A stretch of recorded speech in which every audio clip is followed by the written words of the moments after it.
Who can tell what will happen in 25 years time? But I'm going to remove all those lower branches. Why is that? To get rid of those dead knots, because those little branches there will stay for a long time.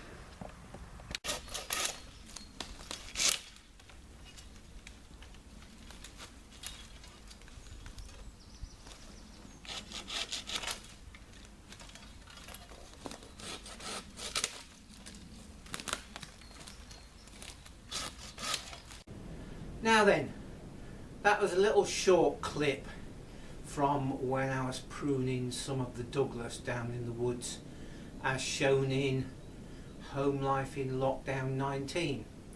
And there were a few comments about that, and I just thought it was high time I came back to this subject. Now, I did write about it in the Small Woods magazine, Autumn 2018, issue 72. So there you go, the knotty problem. And the whole thing about pruning timber in woods is removing the side branches, and especially, you know, where you want to grow some half decent timber, is that the trees grow in the ground, not out of the ground, as some people may think. So in other words, if you have a branch at 6 foot on a tree, 30 years later it might have got bigger, but it's still about 6 foot out of the ground. The tree doesn't grow out of the ground. Trees and most plants have what's called apical dominance, which is the leading shoot or the leading bud at the top controls the rest. However, there's the influences of light and competition make a difference to how the side branches grow. So therefore, if each branch has to, through its own leaves, support itself. Okay, so therefore, if there's a lot of shade and the leaves don't get enough light, then that branch will die off, as happened with that Douglas that I was pruning. Anyway, with a lot of trees, those branches stay there and the tree grows around the dead branch, hence causing a dead knot. Right, and dead knots can fall out, and knots, live or dead, will affect the strength of the timber and its usability. So as I'm cutting firewood, I always sort of keep an eye open for various examples, and I used to teach this a few years ago, just occasionally, not on a regular basis. So what I wanted to do was to show you some examples where the reasoning behind pruning is evident. So effectively what you're looking for is a knotty core, or you trim all the branches off at the branch collar, not dead flush at the branch collar. We can go on about that again, but if you cut the branches off dead flush, then the tree will have great difficulty in healing over that wound. Around the branch you'll see a little swelling, right? That's called the branch collar, and you cut between the branch and the branch collar, leaving the branch collar intact, because there are cells there that are designed to grow over a wound. If you leave a dead peg like this long, then what you're doing is either the tree has to grow out another 2 inches before it can cover it, or that branch, like for instance in sycamore and willow and things like that, that branch stub will rot, and the rot will go deep into the tree. So there you go, you've got to cut it at the right place. Anyway, I got sort of rather distracted and diverted there. So the idea is you remove the branches at the right position, and you try and achieve what's called a knotty core. about 6 inches in diameter. And so outside of that, as the tree grows around the branch stubs, then you get clear timber, clear knot-free timber. And joiners will know what I mean. A lot of people to this is sort of, what is this? This is smoke and mirrors, but not really. Yeah. When I did my forestry qualifications, I don't know, late 30s, early 40s, I was in amongst people who didn't understand timber, and because I'd been making staircases for a long time, so I understood timber. So I was doing a forestry degree and I understood timber, whereas everybody else didn't. Okay? So I had the sort of benefit of looking at trees in a slightly different way. Anyway, of course, all of that is in my book, and if you're interested in timber, then this is a must. This covers growing, converting, making your own dehumidifier kiln for kiln drying timber, etc, etc. That's enough of that. Let's have a look at some of these examples, shall we? So here we've got an example, focus, where you can see the pruning cut, and there's still a little bit of damage there, but the tree is starting to grow over. There's a better example further along.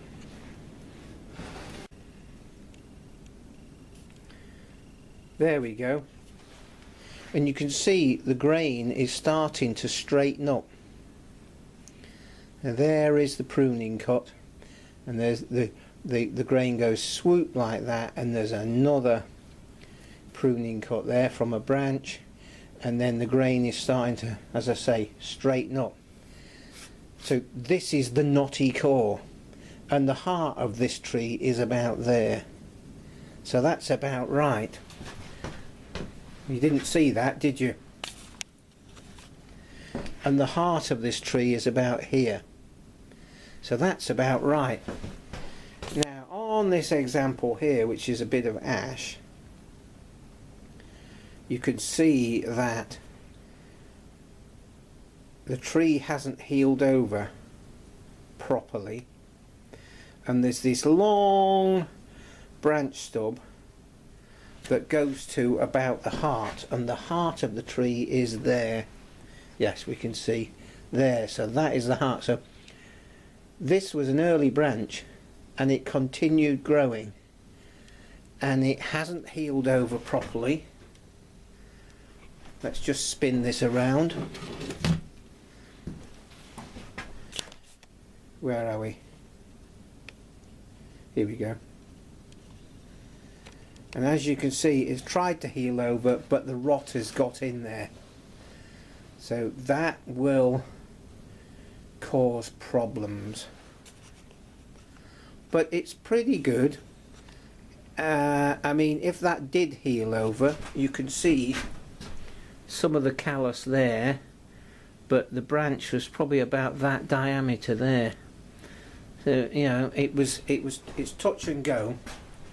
But you can see where the heart is, just there. So not bad, not bad.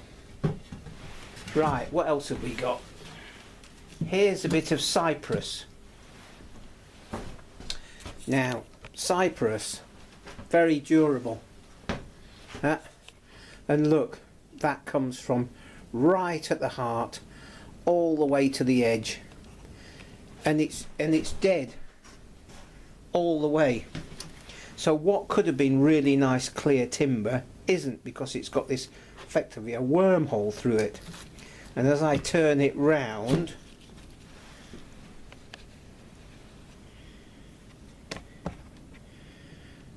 there we go, you can see there is black bark all the way round. So that is a dead knot. And of course, for things like larch, where you want to make it, or you want to grow it suitable for what's called boat skin larch, for the outsides of boats, yeah, faults like that are a major problem. Okay, what else have we got? We have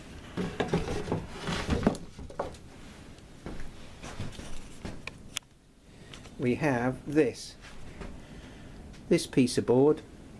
It's not that big, but look how straight grained it is. Yeah, even, beautiful. And because where you have a knot, you get a movement as the timber dries around the knot, if it's a live knot. And because live knot is a live branch when the tree was cut down. And you get this movement, whereas if you don't have any knots at all, the timber will dry very evenly and it will be stable. Yeah. Okay. There is a Red Dwarf quote there, but we won't do that one. It's about taxi drivers and priests. Right, here's a live knot in the edge of a wide board. Okay, well, imagine, if you will, let me find a bit of something to blank this off. Imagine that this board is only that wide. Yep. That knot, and you can see that the grain goes like that and along like that and right round that way as well.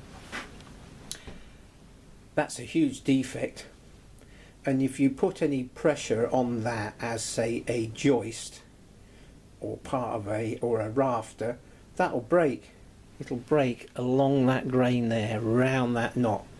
So big live knots, although they are integral with the timber, they still the timber can shrink around the knot, but also it's an area of weakness. Yeah, yeah. So right, what else are we going to show you? Right, this is a bit of oak. Okay, and it's reasonable timber here until you get to this point where there's the effects of a knot, and you can see now this is not kiln dried, this is just air dried, but you can see how the timber has bent, and of course there's this big shake going through there. So effectively, you know, you couldn't use this in anything apart from fencing or something like that. So if you were wanting to use this for joinery, you would have to come right back to about here and cut it off there, and then that would be firewood. Yeah, knots have effects everywhere. And just over there, standing up against the lathe, there's a piece of softwood, and we have a live knot there, which is fine, but you could see how the grain moves around the knot, creating areas of weakness. But look, there's a dead knot that's come out. So that board would have been alright for general use. It could even been alright for a legend brace door, that sort of thing, bits of panelling, floorboarding, because you know, with flooring, like for instance in the lodge, when we built the lodge, I procured or I bought some locally grown and sawn Scots pine, and 8 by 1.1/16 I think they milled it for me green, and then we air dried it and then kiln dried it and then machined it. But that's got quite a lot of reasonable size live knots in, and it gives it character, and character's fine, yeah, depending what use you're going to put the timber to. But dead knots are a pain. In fact, there were a couple of dead knots and I had to put diamond patches in there. Now there's a video worth watching. Yeah, diamond patches, yeah, that's interesting. But I'm just going to show you the effects of dead knots in another board.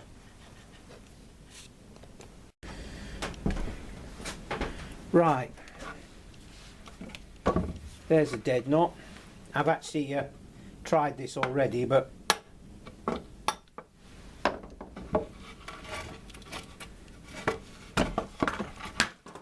there we go.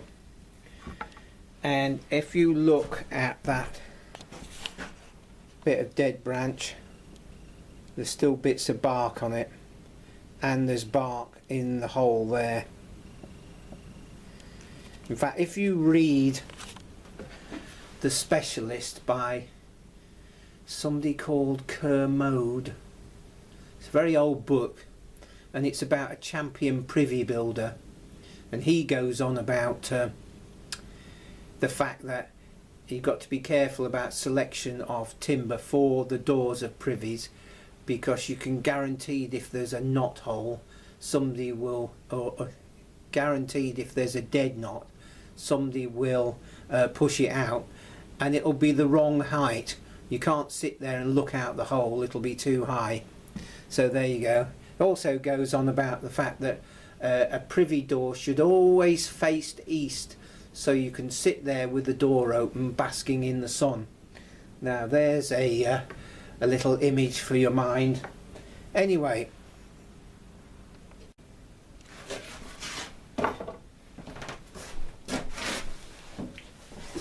so there you go. Just a brief wander through knowledge about knots and how to provide or to grow really nice timber.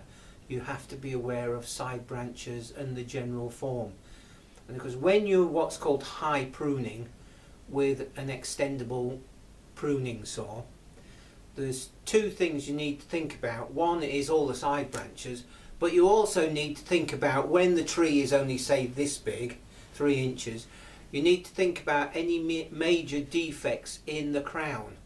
And so therefore, if you've got 2 branches like this, you might want to go, and the tree is 2 inches in diameter at that point, you'll want to take one of those out. Even though if it's slightly on even if the remaining one is slightly on the angle, because that will straighten up. And as we've seen in several of my other videos, that when you get a major fork like this in a tree, that's a prime place for wind snap. One of those branches will rip out. So if you want to grow good timber, then it's removing one of those branches, really quite early. So you're avoiding that potential damage. Yes, we're looking for nice clear timber outside a knotty core. Hope you find this interesting. Lots of comments and concerns and stuff like that. Love it. Brilliant. If you haven't already, please subscribe, and we will catch up with you very soon. Home Life in Lockdown 20 will be ready at the end of the month. Cheers for now.